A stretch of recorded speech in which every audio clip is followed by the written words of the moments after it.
Hello and welcome to another episode of Abby, the podcast lady. I'm so excited that you're joining me today. We have another special guest courtesy of the Pod Match service, and this is one I have had on the calendar for a few weeks now, and I've really been looking forward to. Please welcome to the show, Andy Lyons. Oh my gosh, Abby, I am so delighted to be here, and I'm waving madly to all the listeners from Boston. Ooh, my husband went there last summer before with his cousin for a work trip, and he had the time of his life out there. We're wicked fun out here. I love when the Boston accent just sneaks in there. Well, Andy, I am super excited to have you on the show and chat more about podcasting in your later years of life, because this isn't just a young person's game. It doesn't have to be just for the 20-year-old bros on a couch in a garage. Like, podcasting is for everyone at every age, and I love that you shine a spotlight on that. So give me a little bit of your background and how you got into podcasting.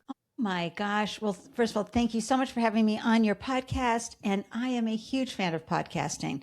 I think it's one of the best ways to connect and learn more at any age. So I am a 4 times founder. I've been unemployable since 92. And so one of my businesses in 2012, I decided to support it, create more of a brand awareness with this thing called podcasting. And so how old was I then? Maybe 56, 57, 58, I think. Anyway, late 50s, right?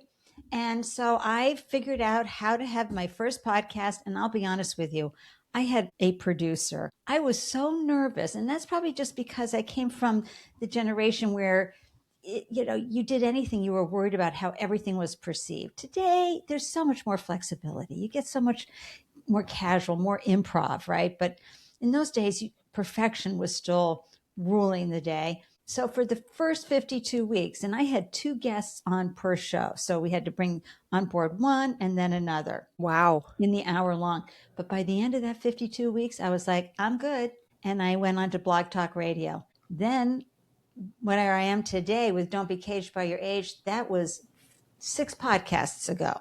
So I've always used it as I transition into different areas. So when I became a startup founder mentor and started coaching startup founders from around the world, I launched Startup Life, initially as a podcast. And again, I did it because the fastest way to build a new brand awareness, to enter a new industry, is to interview people who are experts in that industry, right?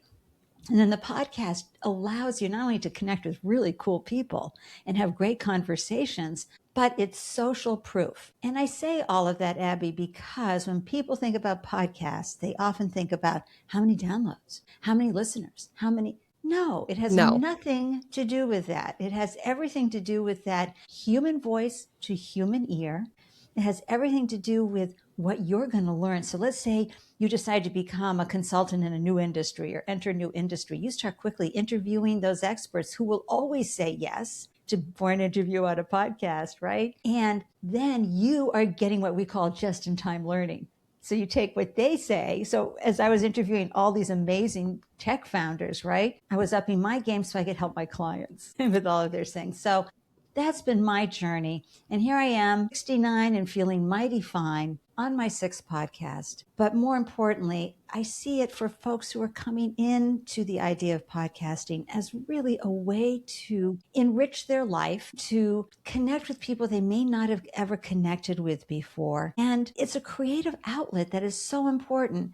For some people, we might use the H word, hobby, but it's so much more than that. It's if you were to take up watercoloring and create art and hang it in a gallery. It's that level of endeavor, but it suits so many different needs. And hobby can be taken as, lately, I spend a lot of time on the internet and I'm in different corners of it all the time, but hobby is sometimes used with like a negative connotation.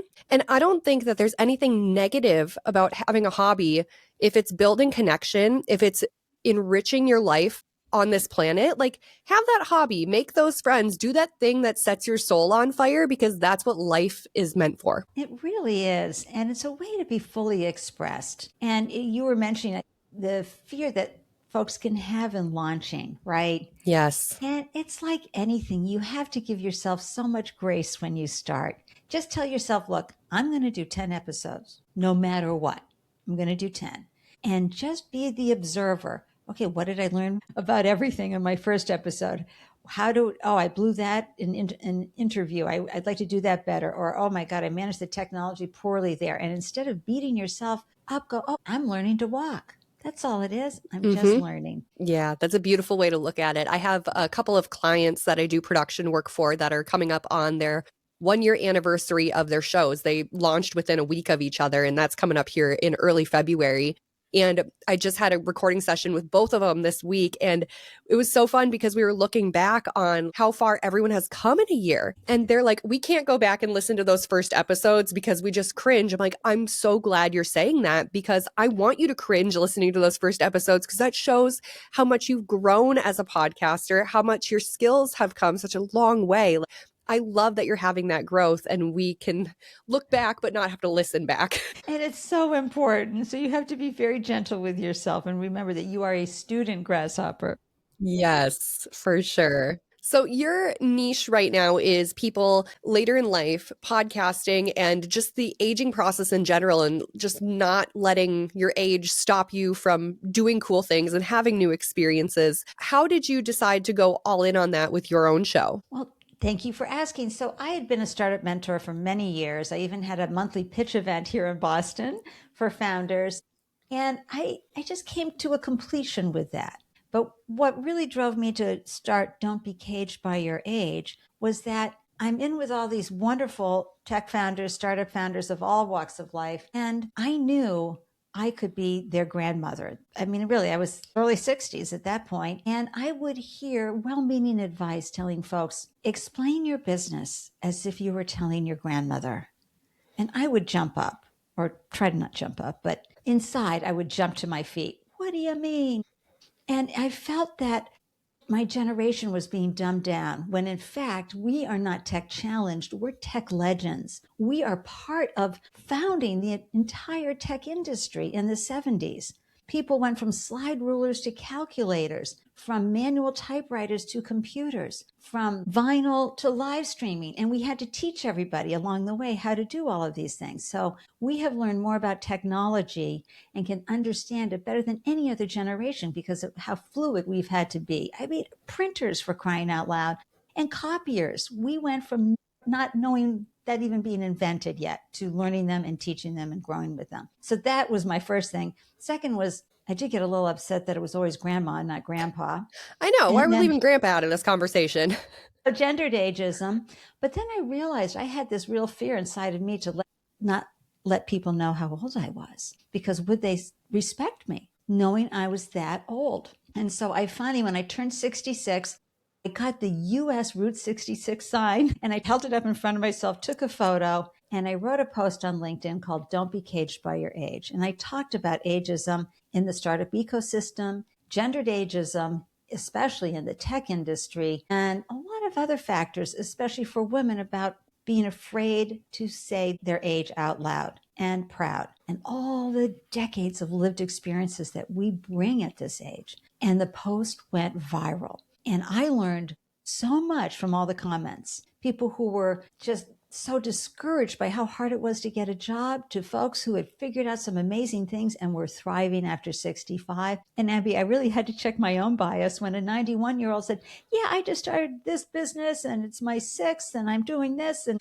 I'm thinking, what the heck are you doing on LinkedIn at 91? I mean, I had to hit myself upside the age. It's ageism. And so I saw a need. And I thought, I would love to be part of this pro-aging community where I put it right out there all the time, 69 feeling mighty fine, where I interview folks who are over 65, who are visible, viable, connected, engaged, and their wisdom is being sprinkled out in ways that are meaningful for them. But more importantly, by taking this representation through these interviews, being able to show others how to fuel their passion, their purpose, and their pocketbook at this age and stage. We've been so indoctrinated that when the clock strikes midnight at 65, we're done with you.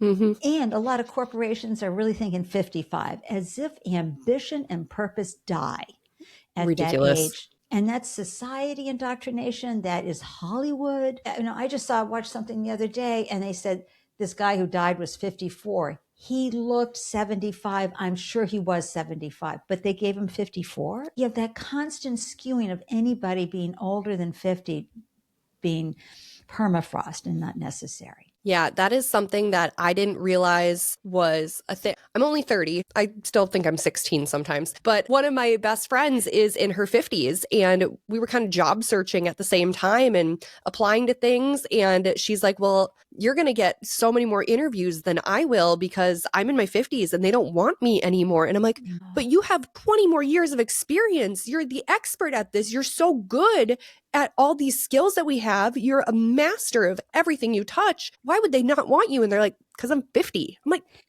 But that's the dumbest thing I've ever heard. Here's what corporations are quickly learning is that the experiences you've had by the time you're 55, 60, 65, you've been through several down markets. You've learned how to onboard customers in the worst economic conditions, wars, everything. You've been through it. You know crisis management. The 30s and 40-year-olds are going through it for the first time. They have no one there to help regulate their nervous system and just say, take a deep breath. Here's how we're going to get through this. And when you have intergenerational employees, it is proven again and again by the data that you're a more profitable company, not just a revenue, profitable, because you've got the experience of folks who understand systems and procedures. You just have to watch the movie The Intern. Yeah. With Robert De Niro and Anne Hathaway to see what I'm talking about. This is what I get very excited about is the intergenerational experience, Abby.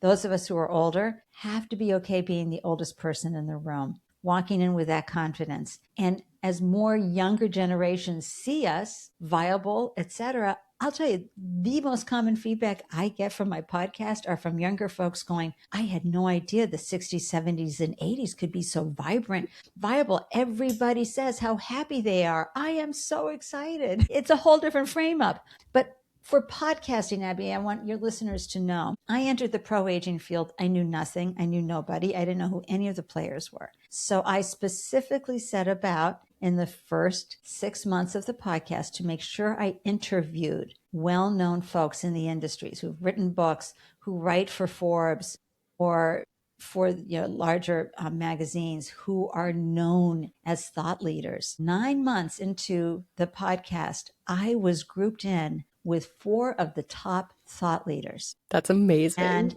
that's how podcasting can work for you. You might want to pick up a phone to talk to somebody you're not going to get through. But if you let people know you're going to be interviewing them, they're going to say, okay, this is going to help with my visibility. And they'll say yes. Yeah, you get all the knowledge and all the wisdom they have to share. They get the added value of getting something that they can share when this goes live. Like, it's a beautiful relationship that happens in podcasting, and I see it day in and day out, and I live for it. This is just one of my favorite things. So to answer your question, finally, about why don't be caged by your age, the bottom line is a lot of people are addressing the workforce issues, right? And others are addressing society's ageism issue. I wanted to specifically showcase and spotlight folks who had figured it out. That's my lane. And that's another thing we need to do as podcasters is to really understand what lane do we want to be in. You're in podcasting for newbies, especially. It's a beautiful lane to be in. And so that makes it a lot of fun. Yeah, it does. I want to circle back to something you had mentioned a few minutes ago, and that is people being confident in the age that they are. I feel like this isn't just a problem for the older generation, but I feel like my generation sometimes struggles with that too. I have been seeing so many, especially with the turn of the new year, posts about like 1996 babies, it's your turn to turn 30, and everyone's like running from the fire. And it's like, but maybe we should be proud that we're moving into a new decade. Like, what if we reframe it that way? So what advice would you have for people who are maybe a little self-conscious about their age that they are? What can they do to boost that confidence and just really own it? Oh my gosh, it gets so much better as you get older. It really does. Wait till you hit 40. That is when you have a big realization. Wait, the last 20 years I've been playing this game by other people's rules. I'm not doing that going forward. I mean, seriously, you get more confident, you get more that feeling of self-esteem and worthiness. You have shed a lot of society's expectation. It just gets better and better. And because it's not about how you look, it's about how you be in the world, it just becomes a better experience. And I was out to dinner a year ago with a group of folks that I'd met at a conference. And a gentleman was, going around the room asking us all about where we were from, what we were doing, blah, blah, blah. And he turned to my friend to the right of me and said, "Okay, young lady, how about you?" And I went, "I have to put a pause here, everybody. I know that was well meaning, John, but here's the scoop. Julie is 55. She has decades of lived experiences, hard earned life education, as well as professional education and academic education. Young lady is reserved for 15-year-olds to 25, 28-year-olds. Mm-hmm. You can call her goddess, queen, Julie, your highness, but young lady, no. And I know you're well meaning, but it belittles and devalues who she is when we use that language. And especially if you like flip it around and if it was a man of the same age, you wouldn't go, "Well, young man, what have you been up to lately?" But yeah, so I encourage everybody to understand and truly know this. The 20s are really hard. 30s, you're still exploring who you are. You're still figuring things out. So each decade, it honestly gets easier. Yes, you're adulting more, right? And you're taking on more responsibilities, but you've gone through more and more things that have built up your resistance, your ability to navigate situations, your understanding of life. It just gets better. And I am here to help you, the younger generations embrace their aging instead of trying to deny or defy or anti their aging. I love that. I'm pulling that as a clip and we're posting that all over the internet. That is fantastic. So I would love to do kind of like a little case study. Like I mentioned, I was talking to someone just this morning in his 70s wanting to start a podcast. He runs a coaching consulting business and he's been kind of on the fence about it. We've been chit-chatting about it for the past couple of weeks and he's like, "I'm really leaning towards yes, but I'm just not sure." So I guess if you were to give this man advice on how to even get started in it, what's kind of best practice, like what mindset he should have going into it, I would love to hear your thoughts on that. Well, first of all, I would ask, have you been guesting on podcasts? So one of the best ways to get warmed up to how this all works is to be a guest. So I would encourage you, if you haven't done this already, get on about 10 podcasts as a guest, just to get your understanding as an observer, how this whole thing works. Watch the host. Then start thinking about, how do you want to do a podcast? Do you want to do a solo with those 10-minute sessions where you're providing your pearls of wisdom? But more importantly, you're a businessman. You know that when you launch anything new, you have to have your why. Why do you want to do this? Because it can get hard and you're going to need that inspiration of your why and the impact that you want to make. So if you're a coach, who do you want to be coaching to? Who are the listeners? So you do everything you would do if you were launching a business. First, your why, and then proving your value proposition. Who am I going to be providing, solving a problem, adding value to, that is willing to listen? And then also set your expectations correctly. Don't be thinking about the downloads ever. Thinking about the ripple effect you're going to have. Think about how this is going to expand and grow you as a human, right? But more importantly, if you're going to be doing guests, think about these conversations you're going to have and the impact they're going to have on someone's life. If you got 20 downloads, you'd be in a room with 20 people. You know what that looks like and what that feels like.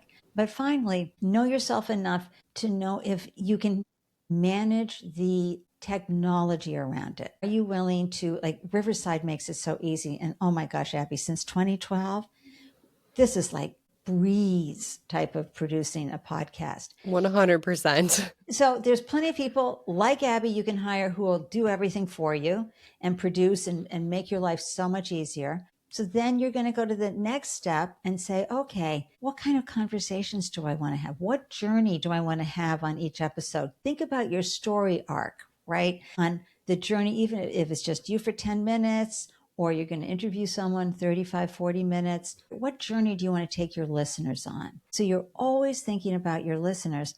But at the age of 70 plus, I want you to also remember this is going to fulfill you. It's going to fuel a passion and purpose that may also fuel your pocketbook, because many podcasters have businesses, and it's a wonderful funnel. It's a wonderful marketing tool. It's a trifold. That's from our day. That would come in the mail. Remember that little flyer in the mail?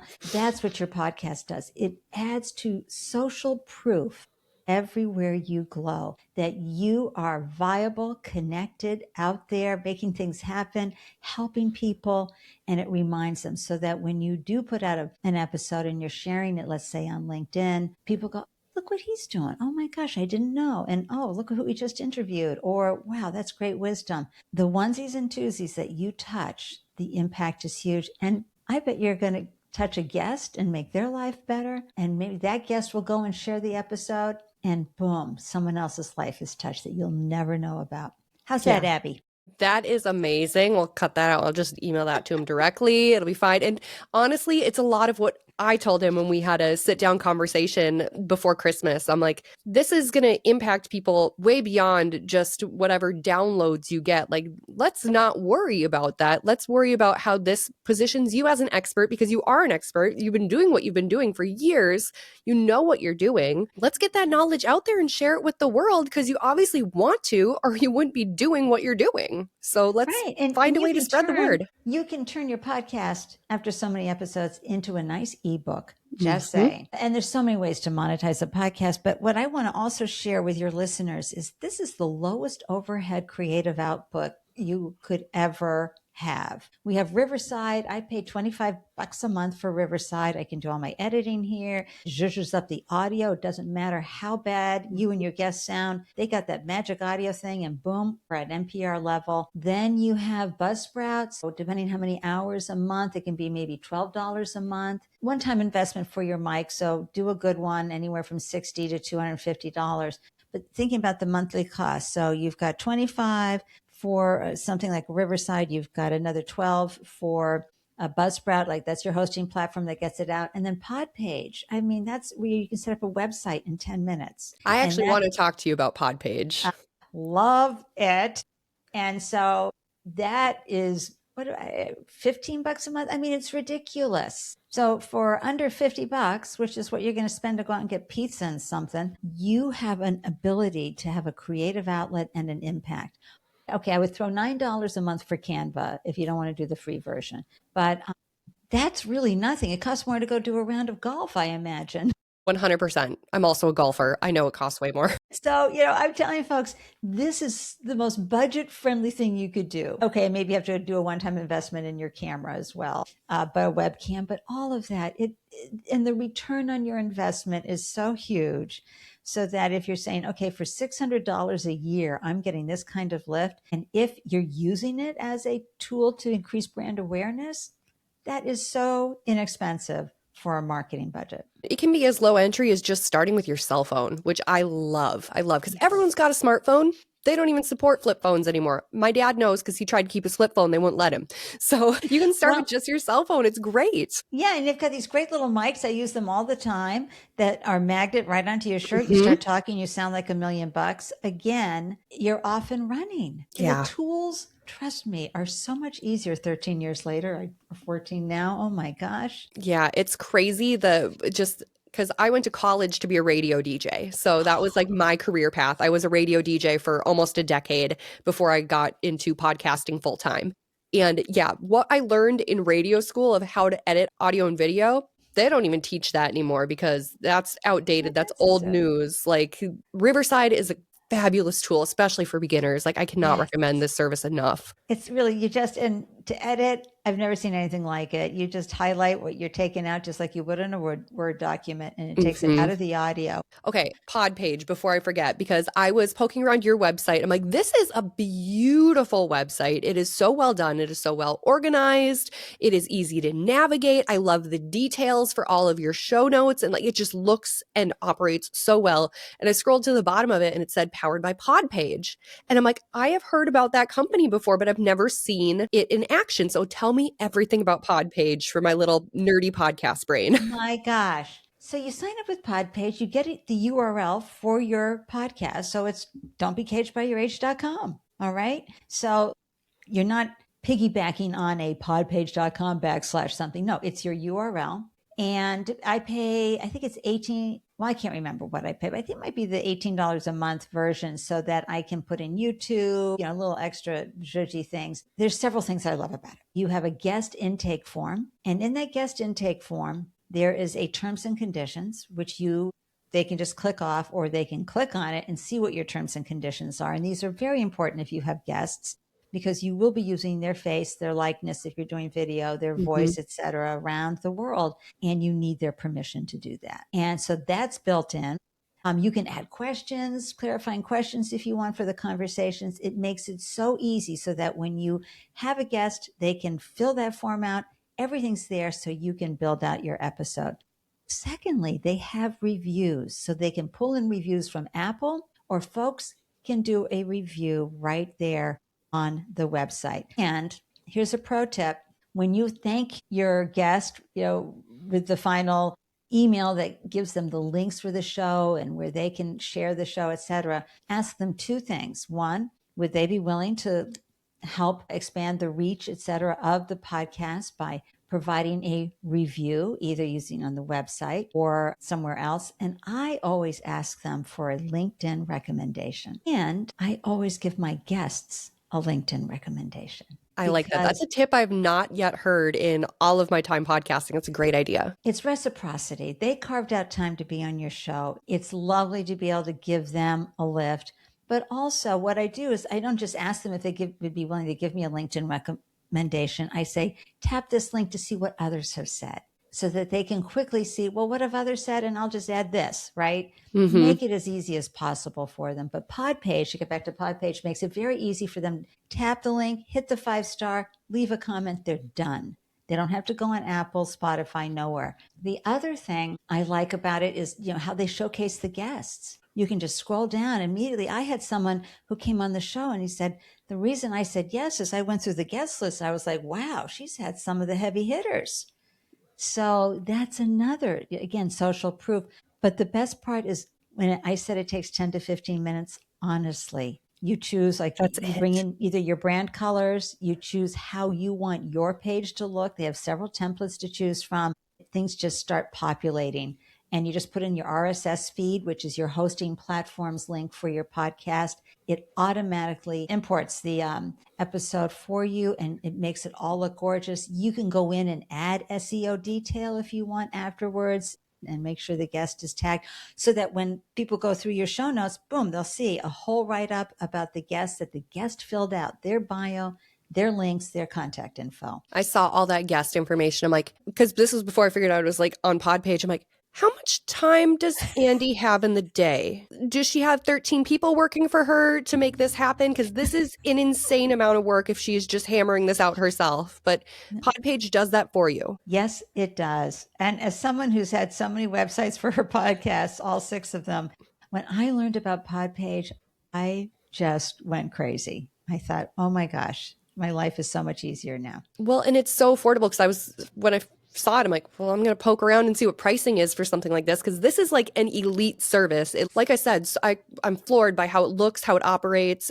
Fantastic. I'm like, it's going to be up there in price. It's not. I think the premier package is like less than $20 a month.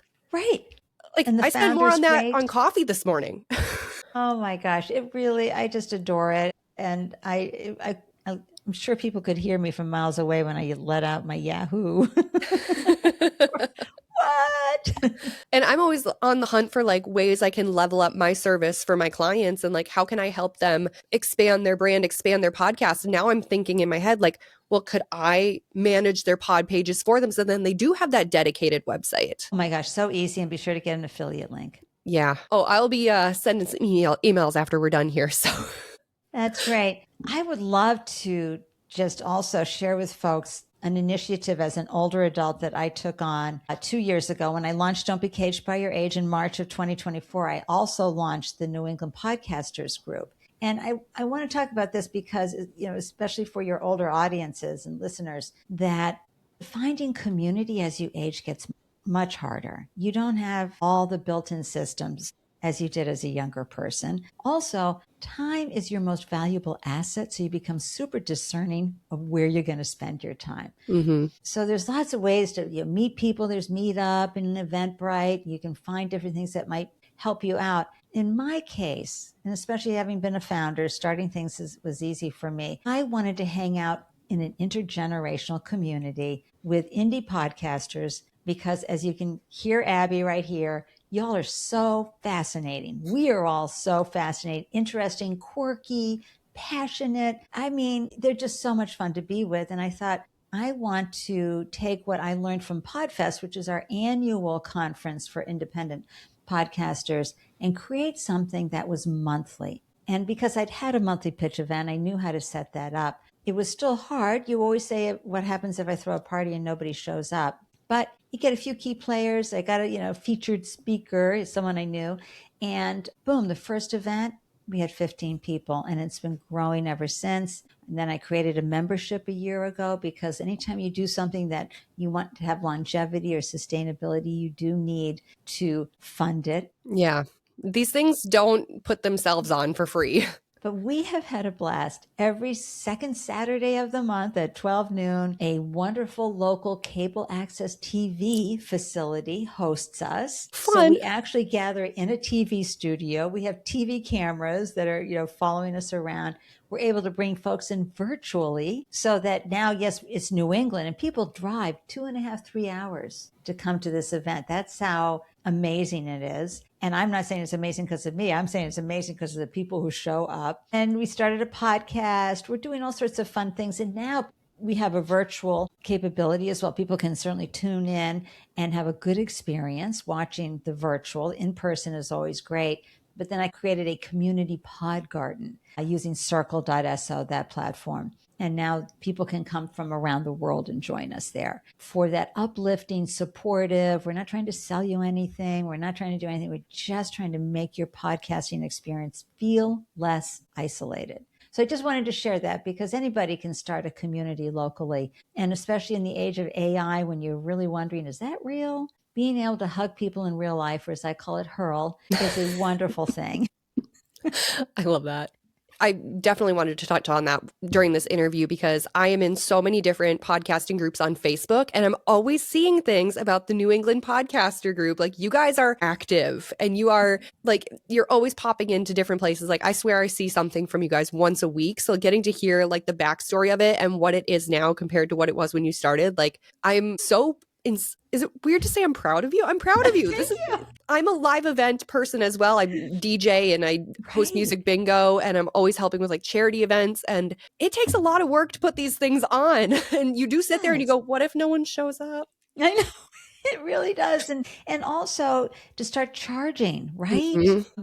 And I started charging as well back. So I started the membership, I had founding members who, if they came in at this time at this price, they would always be at that price for forever. And I started charging $15 an event, because it was getting so that you want people who have skin in the game to show up, who really want to be there. And you're right. There's so many parts and pieces to running a monthly in-person live event. At the same time, it never feels like work. I get so darn excited. And we got a food sponsor right away. Ooh. Mopod came in as the food sponsor within a month or two. And then Jenny joined our group, and she's been designing websites since '98. She said, "Can I build you a website?" Please knock yourself out. Thank you. No, don't. I'll list you as a sponsor. Here you go. So, it's just the beauty of community. I'm not a teacher. I'm not a classroom head.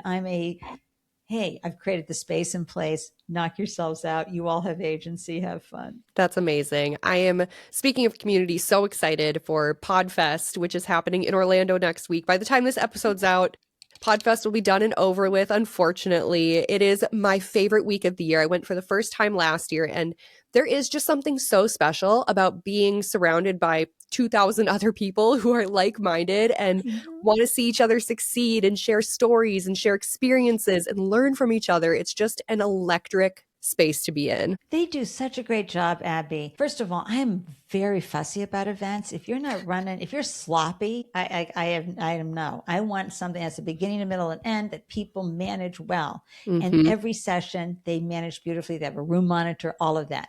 But the culture they've set up is that if you're having a great conversation in the hallway, stay with that conversation. You can Yes. always get the replay of the session, because we're here to help you build relationships and connections and collaborations. Yeah, it's going to be a great week in Orlando, Florida. I'm so excited. I'm speaking this year, which I'm insanely excited about. What's your topic?